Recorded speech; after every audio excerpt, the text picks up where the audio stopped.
La 18e et dernière loi du livre Les lois de la nature humaine écrit par Robert Greene nous parle du déni de la mort. C'est-à-dire que dans nos vies, au jour le jour, on a tendance à éviter un maximum de penser à la mort. Mais Robert Greene ici veut vraiment nous donner le message comme quoi, au contraire, on devrait y penser tout le temps. Car la conscience de la mort nous fait comprendre la brièveté de la vie et nous donne un sens, le sens du but finalement de notre vie, nous donne un sentiment d'urgence à réaliser nos rêves. Et en confrontant justement la réalité de la mort, eh bien, on arrivera mieux à gérer les revers inévitables de la vie et à mieux comprendre ce qui importe vraiment et ce qui n'importe pas vraiment en réalité. Là où beaucoup de gens veulent se sentir supérieurs quelque part dans un domaine ou dans un autre, d'une façon ou d'une autre, la réalité de la mort nous met, et la conscience de la mort nous met en réalité tous sur un pied d'égalité. Et comme vous le savez, Robert Greene aime beaucoup les histoires et il nous emmène aux États-Unis pour suivre l'histoire de Mary Flannery O'Connor, qui était une écrivaine du coup, mais au départ, lorsqu'elle était petite fille, elle avait une très forte relation avec son père. Et apparemment, elle lui ressemblait beaucoup, il pensait exactement de la même façon, et même, il pouvait communiquer sans même avoir besoin de parler, d'user des mots. Ce qui n'était pas le cas de sa mère apparemment. D'après Marie, eh bien, sa mère était assez superficielle. Elle voulait faire partie de la société locale. Elle venait d'une classe sociale supérieure et était très attentive au qu'en dira-t-on. Voyez. La mère de Marie voulait faire de celle-ci une fille littéraire et recluse, comme ça se faisait dans les bonnes familles du sud des États-Unis d'avant-guerre. À cette époque-là, dans cette société, pour les femmes en particulier, l'entêtement et la volonté étaient quelque chose de mal vu. Et Marie trouvait que sa famille était vraiment formelle et un peu superficielle. Et un jour, par exemple, à ses 10 ans, elle avait fait des caricatures de sa famille et en montrant ces caricatures-là, eh bien, sa famille a été complètement choquée justement. Sauf son père qui trouvait ça plutôt amusant. Et son père mourut à l'âge de 45 ans. Et à ce moment-là, elle écrivit « La réalité de la mort nous fait prendre conscience du pouvoir de Dieu à briser notre complaisance comme une balle sur le côté. Un sens du dramatique, du tragique, de l'infini est descendu sur nous, nous remplissant de chagrin. » Elle y vit alors une signification plus large, comme un plan cosmique des choses. Marie était une catholique dévote. Elle imaginait que tout arrive pour une raison en particulier, et que tout fait partie d'un grand plan divin, cosmique et mystérieux. Car pour elle, la mort de son père était absolument inimaginable d'arriver sans raison en fait. Pour elle, c'était pas possible, c'était pas concevable. Et du coup, après la mort de son père, elle changea complètement de personnalité. Elle est devenue beaucoup plus sérieuse, et notamment beaucoup plus sérieuse à l'école. Elle se mit à écrire. Et à l'université d'ailleurs, elle changea son nom pour s'appeler juste Flannery O'Connor. Après avoir écrit son premier roman, Flannery fut diagnostiquée de la polyarthrite. Une année à Noël, lorsqu'elle se rendit en famille, eh bien, elle était extrêmement malade. Elle semblait très malade et sa famille l'a envoyée à l'hôpital, où elle resta plusieurs mois. Elle reçut un traitement à la cortisone qui lui faisait perdre ses cheveux. Elle avait le visage bouffi, mais au moins elle n'avait plus mal. Et elle reçut de très nombreuses transfusions sanguines également, et devint petit à petit aveugle et paralysée. Dans ces conditions, elle sentait la mort arriver, et donc elle s'empressa de finir son dernier roman qui s'appelait Wise Blood. Elle se remit finalement de sa maladie, et en tout cas suffisamment pour pouvoir aller chez des amis à elle dans le Connecticut. À ce moment-là, l'une de ses amies lui révéla qu'en réalité, elle n'avait pas de polyarthrite, mais un lupus, soit la même maladie que son père avait eue et qui a eu raison de lui. Et sa mère voulait lui cacher d'ailleurs. Flannery au final voulait aller retourner vivre là où son père avait eu sa maladie. Et donc, aller retourner vivre chez sa mère, dans la ferme de ses parents, là où, en réalité, elle avait une certaine déconnexion par rapport à sa mère. Sa mère était complètement obsédée par les statuts sociaux, par le statut social qu'elle avait, par le rang de sa famille, ce genre de choses. Et elle se sentait vraiment très différente de ça. Elle réfléchissait alors sur sa vie et petit à petit, de plus en plus, elle ressentait la présence de son père. Et son père d'ailleurs voulait devenir écrivain et donc elle a repris le rôle pour elle. Elle savait que elle allait mourir, elle avait une maladie très grave et qu'elle allait décéder. Et donc pour elle, chaque expérience, chaque chose, chaque minute se vivait intensément. Elle voulait vivre profondément le temps qui lui restait à vivre. Et comme elle ne pouvait pas attendre grand-chose de la vie, pour elle, chaque chose avait une signification. Et elle sentait un changement en elle, une prise de conscience et en même temps, simultanément, un dégoût de plus en plus important pour le mode de vie américain des années 50. Et d'après ses propres mots, elle voyait les gens de son époque devenir extrêmement superficiels, sans âme, complètement déconnectés du passé et de la religion. Et ils erraient sans but ni sens du devoir. Et elle écrivait alors un roman basé sur sa vie, qui s'appelait The Enduring Chill, parce qu'elle remarquait de sa société de l'époque, que les gens ne prenaient pas vraiment soin les uns des autres et au contraire même avaient plutôt tendance à se sentir supérieurs les uns par rapport aux autres. Elle pensait alors que si les gens pouvaient voir ce qu'elle a vu, ressentir ce qu'elle a ressenti avec sa maladie et la mort de son père, les gens changeraient de façon de penser. Les gens alors se rendraient compte que les gens souffrent et meurent et cela changerait complètement leur façon de voir les choses. Et cela les ferait grandir, en tout cas pensait-elle. Du coup, dans ses romans, elle voulait les secouer les gens et les faire sortir de leur complaisance. Et elle montrait cela via des personnages qui, de premier abord, étaient extrêmement sympathiques et plaisants, puis les faisait ensuite devenir extrêmement égoïstes et brutaux. La nouvelle vie de Flannery était extrêmement solitaire, même si elle avait besoin des autres, évidemment, pour apaiser ses douleurs, apaiser pour sa maladie. Elle avait quand même énormément de succès grâce à ses romans, elle était devenue assez célèbre et elle reçut quand même pas mal de visites malgré tout de la part de fans ou d'autres écrivains, et auquel cas, dès qu'elle avait de la visite, elle scrutait les gens très profondément. Elle correspondait quand même avec beaucoup de gens, et beaucoup de gens voulaient lui parler de leurs problèmes à eux, de leurs problèmes personnels. Elle recevait des lettres par exemple de personnes qui étaient suicidaires ou d'autres d'homosexuels. On est dans les années 50, donc ça leur posait un gros souci. Et elle Flannery gardait toujours une certaine distance physique avec les gens, parce qu'elle avait peur de l'intimité. Elle s'entraînait à voir la mort en face. Elle utilisait toutes ces situations douloureuses, toutes ces expériences douloureuses comme des histoires qu'elle utilisait après dans ses romans, pour réaliser ses romans. Et en y mettant toutes ces connaissances justement qu'elle avait acquises sur les gens ainsi que leur vulnérabilité. Les années passèrent et la courtisane rendait Flannery de plus en plus faible. Et malgré tout, elle continuait à écrire des histoires, à faire des romans, jusqu'au jour où elle fut vraiment considérée avec le temps comme l'une des toutes meilleures écrivaines de son époque. Et même à la fin de sa vie, elle continuait à écrire tout le temps. C'est-à-dire que même à l'hôpital, là où ses médecins lui disaient d'arrêter parce que c'était contre-indiqué pour elle, elle continuait à écrire quand même. Elle n'avait aucun regret, disait-elle, si ce n'est juste d'avoir pas eu le temps de finir ses dernières histoires. Elle mourut à l'âge de 39 ans et fut enterrée à côté de son père.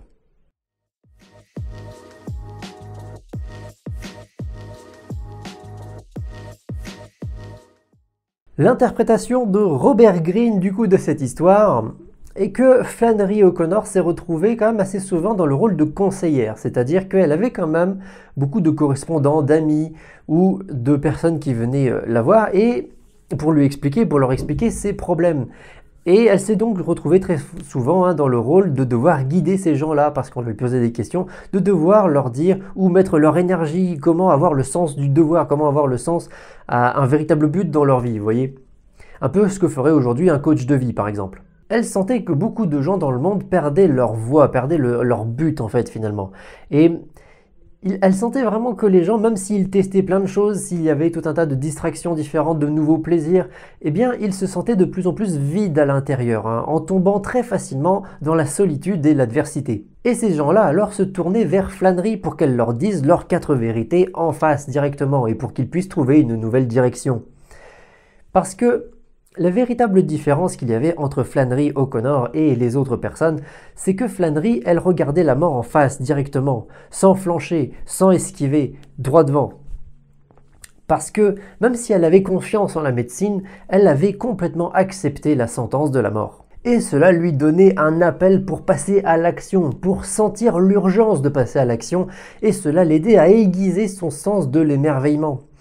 Cela l'aidait aussi à rester très à l'écart des querelles mesquines ou des préoccupations basiques de la vie quotidienne. Elle utilisait ça pour s'ancrer davantage dans le présent et continuer à écrire. Là où la plupart des gens n'osent pas vraiment penser à leur propre mort, leur propre mortalité, parce que c'est pas forcément un aspect très plaisant de la vie. Eh bien, il y a quand même un avantage important au fait de se concentrer sur notre propre mort. C'est que cela développe notre empathie et notre connexion aux autres. De par sa maladie et sa relation constante avec la mort, Flannery voyait bien que nous sommes tous égaux devant la mort. Que l'on soit riche ou pauvre, homme, femme, petit, grand, ou peu importe, en fait, on est tous sur un pied d'égalité face à la mort. Et cela devrait en réalité nous rapprocher les uns des autres. Finalement, de par sa maladie, Flannery voyait et vivait sa vie plus intensément. On regarde la vie de Flannery O'Connor de loin en se disant qu'on est nous-mêmes dans une situation beaucoup plus confortable. Mais c'est une erreur, hein. Notre sort nous est commun à tous. Et on se rend compte de ça lorsque l'on a une rupture par exemple, lorsqu'on perd un proche, lorsque on a une maladie grave qui nous arrive, ce genre de choses. Et le fait de ne pas penser à la mort, le fait de ne pas penser aux désagréments de la vie quotidienne finalement, nous fait oublier à quel point justement la vie peut être précieuse et importante. Et on a tendance à très facilement devenir hystérique sur des choses insignifiantes, sur des détails, on a très facilement tendance à blâmer les autres aussi. Le plus évident pour ça, c'est de prendre en compte par exemple les soldats. Les soldats qui partent en opération militaire à l'extérieur, que ce soit en Afrique, en Asie, en Afghanistan ou autre, et qui après reviennent au pays après avoir vécu des choses très dures, après avoir confronté la mort de très près. Et très souvent, ces gens-là ressentent la vie quotidienne en Occident comme étant quelque chose d'extrêmement futile. Les gens s'énervent pour des choses insignifiantes. Et la vie, de manière générale, a en fait assez peu de sens. Éviter de penser à la mort nous fait prendre des distractions faciles et rapides à faire, et nous fait sentir alors de plus en plus vide à l'intérieur. Alors que de se concentrer sur la mort, ou en tout cas d'y penser régulièrement, nous fait vraiment prendre conscience de l'importance des choses et ne pas remettre à plus tard des choses qui sont vraiment importantes pour nous. Parce qu'après tout, la mort peut intervenir n'importe quand.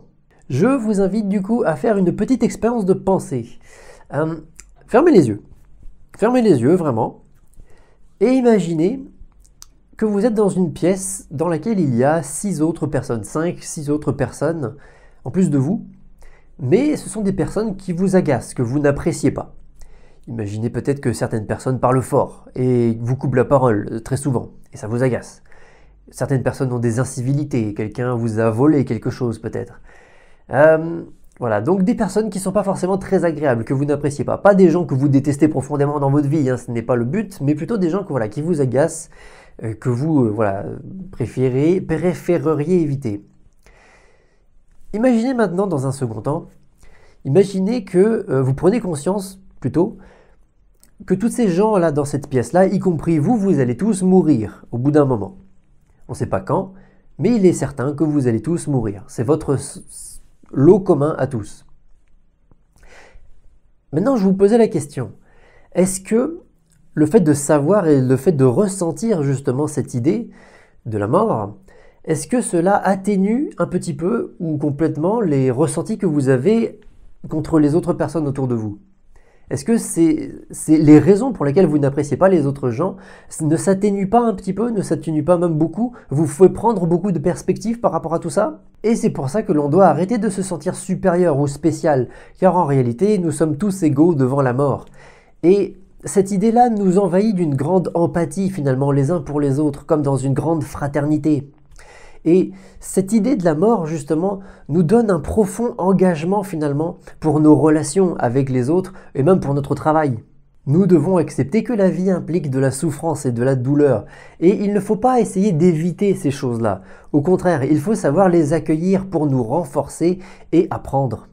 Flannery O'Connor disait elle-même d'ailleurs « Quand je pense à tous les moments à dilapider mon temps, à manquer de connaissance de la vie, où je suis allé contre mon cœur, alors mon cœur saigne. La vie est un cadeau, une joie, chaque minute devrait être une éternité de bonheur. Si seulement la jeunesse le savait. »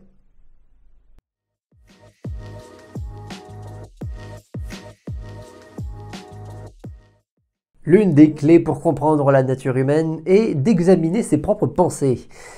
En réalité, nos pensées, pour tout le monde, tournent en boucle autour de certaines grandes idées, certains ressentiments, certaines fantaisies, certaines idées comme ça, qui tournent sur elles-mêmes. Et même lorsque l'on est dans une conversation, finalement, on a toujours un dialogue intérieur qui fait qu'on n'écoute qu'à moitié ce que les autres disent. Alors que si soudainement on sort de notre zone de confort, on va avoir tendance à être beaucoup plus attentif aux choses, à être beaucoup plus connecté à l'instant présent parce qu'on va cesser notre monologue intérieur finalement, vous voyez. Un peu de la même façon, si on se prépare pour un très long voyage et que l'on sait qu'on ne va pas revoir les gens qu'on aime pendant très longtemps, eh bien alors à ce moment-là, on va avoir une relation avec eux un petit peu différente de celle que l'on a d'habitude et tout ce qu'ils vont dire vont avoir beaucoup plus d'importance, beaucoup plus d'intérêt et alors on va être beaucoup plus à leur écoute. Car une séparation imminente finalement nous rend beaucoup plus émotionnels et beaucoup plus attentifs. Et c'est encore plus fort lorsque l'un de nos proches décède. Alors à ce moment-là, on regrette de ne pas les avoir appréciés davantage. Le grand message de Robert Greene du coup pour ce chapitre-là porte sur l'une des conséquences de la mort, qui est la peur de la mort. Car la peur de la mort est quelque chose qui conditionne plus ou moins toutes les autres peurs. Pas tout à fait toutes les autres peurs, peut-être la peur du ridicule n'entre pas en ligne de compte ici, mais la peur de sortir de sa zone de confort par exemple est liée à la peur de la mort. La peur d'énormément de choses finalement sont liées à cette peur fondamentale, qui est très fondamentale justement. Par exemple, à un niveau personnel, individuel, on a tendance à éviter de sortir de sa zone de confort, on a tendance à rabaisser nos propres ambitions du coup et ne pas être pleinement nous-mêmes aussi quelque part, à ne pas prendre trop de risques, vous voyez. Et c'est à cause fondamentalement de cette peur-là, de la peur de la mort. Et au-delà de notre simple individu, finalement, au sens très large dans notre société, eh bien la peur de la mort a aussi des conséquences très importantes. C'est cela qui structure complètement nos croyances, nos religions, nos institutions. Et à tel point que la peur de la mort est quelque chose qui nous emprisonne finalement. La peur, même au sens très général, est une prison mentale. En étant plus conscient de notre propre mortalité, en acceptant de regarder notre propre mort en face, de l'imaginer, de savoir comment ça va se passer, alors on pourra alors dans notre vie expérimenter le goût de la véritable liberté, celle qu'il y a en dehors de la prison de nos peurs, justement. Et alors on ne sentira plus le besoin de se restreindre, ni de restreindre ce que l'on pense, ni de ce que l'on fait, et on se sentira alors beaucoup plus audacieux. On pourra alors s'engager complètement dans nos relations avec les autres, on pourra aussi s'engager complètement dans notre travail, avoir un bien meilleur sens de ce qui a de l'importance et ce qui n'en a pas, d'avoir la sensation d'être rempli de l'intérieur de choses qui ont du sens pour nous, plutôt que d'avoir cette sensation de vide comme certaines personnes ont. Et après ça, après avoir justement ce sentiment-là, on ne voudra plus qu'une seule chose qui sera d'agrandir toujours plus nos possibilités dans la vie. Et le livre alors se termine sur une citation de Michel de Montaigne qui dit « Qui apprendrait aux hommes à vivre, leur apprendrait aussi à mourir ». Et voilà pour moi du coup pour ces 18 vidéos sur les 18 chapitres du livre Les lois de la nature humaine de Robert Greene. C'était éprouvant, ça a été long à faire et je ne referai plus jamais de série aussi grande que ça parce que ça prend beaucoup trop de temps, j'ai bien compris. Mais en tout cas, c'était très instructif. On se retrouve très rapidement pour des vidéos qui vont concerner le cerveau. J'ai très envie d'étudier ce sujet-là. Du coup, voilà, toute une série sur le cerveau, comment ça fonctionne, comment l'utiliser de manière optimale pour apprendre, pour être plus productif, pour apprendre plus vite, ce genre de choses. Voilà, sur ce, on se retrouve très vite. À la prochaine!